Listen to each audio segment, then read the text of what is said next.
اس طرح کی باتیں کیمرے میں بتائی نہیں جاتی. جی میری تفصیلی ملاقات 2 گھنٹے کی ہوئی تھی. ویڈیو کیمرہ لے کے گیا تھا, انہوں نے کہا کیمرہ لگاؤ گے تو پھر میں سینسر باتیں کروں گا. تو میں نے کہا ٹھیک ہے کیمرہ سائڈ پہ. تو محب وطن وہ ہوگا جس کو عمران خان صاحب محب وطن کہیں گے. جو کہتے ہیں نا عمران خان نے سوشل میڈیا پہ بندے بھرتی کیے ہیں, اس چکر سے بھی آپ لوگ باہر نکلیں. 2 بندے ہیں جس کی وجہ سے پاکستان میں لاکھوں گھروں کا چولہا جلتا ہے. ایک عمران خان صاحب, دوسرے انجینئر محمد علی مرزا. کیونکہ خان صاحب روزانہ ایک سٹیٹمنٹ دیتے ہیں, خان صاحب ایک دن نہ بولیں تو 9 کی خبریں سننے کو دل نہیں کرتا. جب تک کوئی مولوی میرے خلاف کلپ نہ بنا لے اس کو رات کو نیند نہیں آتی. اور جو اب عمران خان صاحب کے ساتھ کیا ہے انہوں نے, یہ جو 6 مہینے سے پریشر میں ہے, اس پریشر سے انہوں نے اب نہیں نکلنا. یہ کعبے کی چھت پہ کھڑے ہو کے عہد دیں کہ ہماری آنے والی نسلوں میں سے بھی کوئی پالیٹکس میں دخل نہیں دے گا. آپ لوگ ہوٹلوں پہ بیٹھ کے گالیاں نکال رہے ہیں. 55,000 کامنٹس ہوئے ہیں نیچے, شو صرف 55 کیے ہیں انہوں نے, سارے ان کے خلاف ہیں. پہلی سٹروک تو ان کو نواز شریف سے پڑ گئی. میرے صاحب پاکستانی اسٹیبلشمنٹ ہم دیکھ رہے ہیں پچھلے 6-7 مہینوں سے بڑے پریشر میں ہے.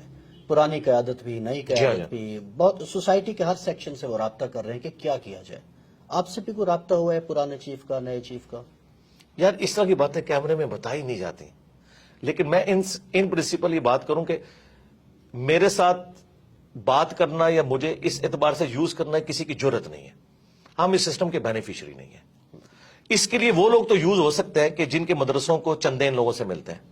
میں تو 1 روپے کا روادار نہیں ہوں. ٹھیک ہے, انڈائریکٹلی لوگ آئیں, ڈائریکٹلی آئیں, کچھ عرصے میں آتے رہے, لیکن میرا وہ جب وہ دیکھتا ہے نا کہ یار یہ بندہ ہم سے اوپر ہے. بلکہ مجھے تو کئی ایجنسیز کے آفیسرز نے کہا کہ یار جو بندہ بھیجتے ہیں نا کچھ عرصے بعد وہ تیرا مرید ہو کے ہی نکلتا ہے, ہم اسے کیا ڈیوٹی اسائن کریں. یہ سچائی کی طاقت ہے. میں اب بھی یہ کہوں گا کہ یہ جو 6 مہینے سے پریشر میں ہے, اس پریشر سے انہوں نے اب نہیں نکلنا.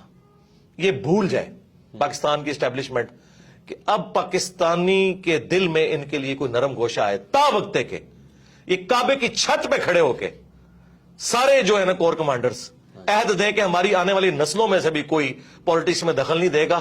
شاید کوئی پاکستانی عوام کو یقین آئے, ورنہ میں آپ کو بتاؤں, میں آپ کو ریئل ٹائم بتا رہا ہوں, کے پی تو پہلے ان کے ہاتھ سے نکل چکا تھا, بلوچستان بھی نکلا تھا, سندھ بھی نکلا تھا بھٹو کی پھانسی کے بعد. ایک پنجاب بچا تھا. نواز شریف صاحب کے ساتھ جو کچھ انہوں نے کیا, آدھا پنجاب ویسے ہی فارغ ہو گیا تھا ان سے. اور جو اب عمران خان صاحب کے ساتھ کیا ہے انہوں نے, ٹھیک ہے, اس کے بعد تو آپ ایک رتی بھی کہتے ہیں نا حمایت کی. پنجاب میں, کے پی میں جناب لوگ ہوٹلوں پہ بیٹھ کے گالیاں نکال رہے ہیں, سرعام نام لیتے ہیں, ٹھیک ہے, وی لاگس بنا رہے ہیں.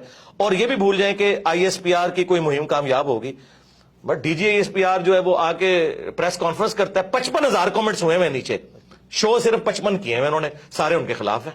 یہ حالت ہے ان کی. تو یہ جو کہتے ہیں نا عمران خان نے سوشل میڈیا پہ بندے بھرتی کیے ہیں, یہ اب اس چکر سے بھی آپ لوگ باہر نکلیں. بندے کتنے بھرتی کر لیے ہوں گے؟ 1000, 2000, 10,000, 20,000. یار لاکھوں لوگ کمنٹس نیچے کرتے ہیں, وہ سارے بھرتی کیے ہوئے نہیں. عوام میں ریونج ہے, سیدھی سی بات ہے. اور یہ غلطی صرف اس حکومت کے ہٹانے کی نہیں ہے, یہ غلطی ایوب خان سے, یہ اصل باپ ان کا ایوب خان ہے. ٹھیک ہے, کہ جب پاکستان بنانے والی فاطمہ جناح کو انہوں نے انڈین غدار ڈکلیئر کیا, ٹھیک ہے, آج یہ لوگ بھیک مانگتے پھر رہے. ٹھیک ہے, اب میں تو یعنی میں آپ کو آنر یہ بات کروں کہ مجھے لگتا ہے کہ اب محب وطن وہ ہوگا جس کو عمران خان صاحب محب وطن کہیں گے, اور غدار وطن وہ ہوگا جس کو عمران خان صاحب کہیں گے. چاہے آپ جتنے مرضی ملی ترانے بنا لیں, کیونکہ یہ جو ڈیمیج ہوا ہے نا, اور یہ میں کوئی خوشی سے بات نہیں کر رہا, المی ہے, ایسا نہیں ہونا چاہیے تھا, لیکن یہ اللہ کی سنت ہے کہ اللہ تعالیٰ جو ہے موسیٰ علیہ السلام کی پرورش فرعون کے دربار میں ہی کرتا ہے. ٹھیک ہے, نواز شریف صاحب ان کے اعلی کار تھے, پہلی سٹروک تو ان کو نواز شریف سے پڑ گئی. فضل الرحمان صاحب تھے, فضل الرحمان صاحب سے بھی پڑ گئی. ایک عمران خان صاحب بچے تھے, انہوں نے تو ساری کسریں نکال دی ہیں. اب اس قوم کا تحویل قبلہ ہو چکا ہے, اب کوئی فوجی ڈکٹیٹر یہاں پہ کوئی قبول نہیں ہوگا, نیور. اور میں یہ آپ کو بتاؤں, یہ اتنا بڑا معجزہ ہوا ہے کہ میں اپنے ساتھیوں سے اکثر کہتا تھا کہ مجھے نہیں امید نظر آتی کہ اس شر سے کبھی امت کی جان چھوٹے گی کہ یہاں پہ اے پولیٹیکل ہو جائے ہماری اسٹیبلشمنٹ. مجھے تو 70 سال نہیں آندہ نظر آتے, لیکن یہ کوئی اللہ کا ایسا کرنا ہوا ہے, ان 5 سالوں میں ہر چیز تل پٹ ہو گئی ہے. لیکن اکانومی اس کا بیڑا غرق ہو گیا. ہاں, ان کے آپس میں بیٹھ کے وائی فائی کے تبادلے, واٹس ایپ گروپوں کے تبادلوں میں, اور اے سی والے کمروں میں بیٹھ کے یاشیاں کرنے کے, قوم کا بیڑا غرق ہو گیا. اچھا مرزا صاحب یہ بتا دیں کہ ذاتی سے سوال ہے, آپ میں اور عمران خان میں کوئی مشترک چیز بھی آپ دیکھتے ہیں؟ یار میں ان کے ساتھ اپنے آپ کو کیوں کمپیئر کروں, میرا ایک ریلیجس پلیٹ فارم ہے, وہ ایک پولیٹیکل پلیٹ فارم کے اوپر ہے. باقی لوگ ہاں جی, ڈیجیٹل میڈیا کے پوائنٹ آف ویو سے تو میں, ہاں جی, میں آپ کو 2 باتیں بتا دیتا ہوں. ایک بات تو میں اکثر کرتا ہوں کہ 2 بندے ہیں جس کی وجہ سے پاکستان میں لاکھوں گھروں کا چولہا جلتا ہے. ایک عمران خان صاحب, دوسرے انجینئر محمد علی مرزا. کیونکہ خان صاحب روزانہ ایک سٹیٹمنٹ دیتے ہیں, سارے وی لاگ صحافیوں کے آپ لوگوں کے ان پہ ہوتے ہیں, اور شام کو جو 9 کا خبر نامہ ہے جو رات کا, وہ سارا اس پہ ہوتا ہے. خان صاحب ایک دن نہ بولیں تو 9 کی خبریں سننے کو دل نہیں کرتا. میں آپ کو اپنی بات کر رہا ہوں. اچھا, اور دوسرا, جب تک کوئی مولوی میرے خلاف کلپ نہ بنا لے اس کو رات کو نیند نہیں آتی. سارے مولوی مل کے میرے خلاف کلپ بنا رہے ہیں. ایک تو یہ چیز ہے, اور دوسری مشترک چیز آپ یہ سمجھ سکتے ہیں کہ یوتھ کو, پڑھے لکھے طبقے کو, سوشل میڈیا جو ڈیجیٹل میڈیا یوز کرتا ہے, اس طبقے تک جس طرح پالیٹکس میں خان صاحب کی آواز پہنچی ہے نا, تو ریلیجن کے پوائنٹ آف ویو سے ہماری آواز پہنچی ہے ایک کنونشنل سسٹم سے ہٹ کے. یعنی وہاں پہ بھی ایک خاندانی پورا سسٹم چل رہا تھا نا, تو خان صاحب تو کسی ایک پولیٹیکل خاندان سے تو نہیں اٹھے, اس طرح میں بھی ایک مدرسہ سسٹم کی آؤٹ پٹ نہیں ہوں.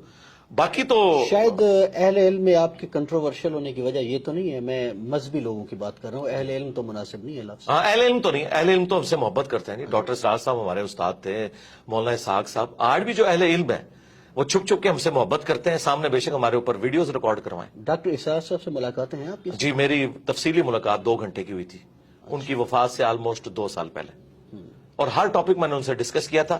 ویڈیو کیمرہ لے کے گیا تھا, انہوں نے کہا کیمرہ لگاؤ گے تو پھر میں سینسر باتیں کروں گا. تو میں نے کہا ٹھیک ہے, کیمرہ سائڈ پہ. تو میں نے ان سے کھل کے باتیں کی. اشفاق صاحب سے بھی کبھی ملاقات ہوئی؟ اشفاق صاحب سے میری ملاقات نہیں ہوئی, لیکن ان کا جب میں نے ڈرامہ من چلے کا سودا دیکھا تو خواہش پیدا ہوئی. تو میں ان کی وفات کے بعد ان کے گھر گیا اور ان کی قبر پہ بھی گیا. باقی ان سے میری عقیدت ہے. واصف علی واصف صاحب سے, واصف صاحب سے بھی ہے ملاقات نہیں ہے, ان کی کتابیں پڑھی. ہاں جی, عقیدت ہے, لیکن اختلافی جو ان سے جو ٹاپک ہے بابوں والا وہ تو ہمارا ہے. اوورآل جو انہوں نے جس طریقے سے سوشل ایشوز کے اوپر آواز اٹھائی ہے وہ کمال کا کام ہے. جی,